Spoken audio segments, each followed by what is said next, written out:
yu Jisu balaya jeng kerdo jong aban pendam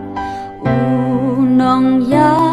lam rumah uhi ban lam ya ngasha neng shakli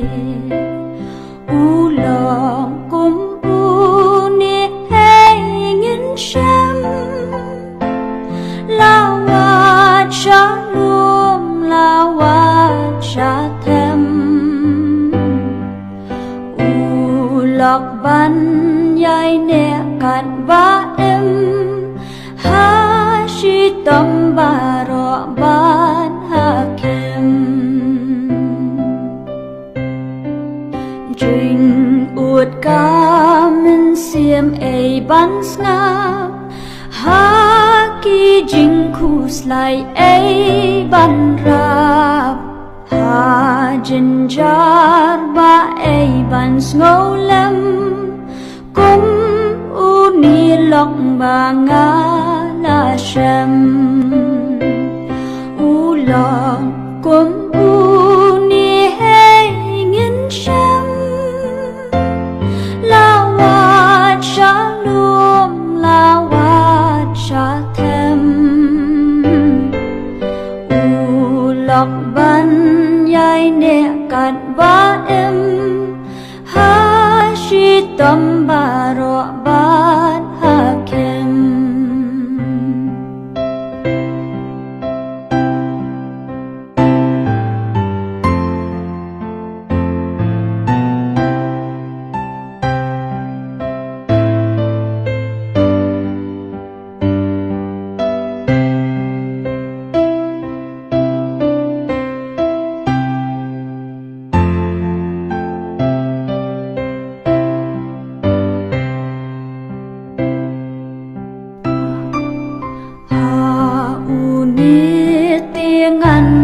ngô pa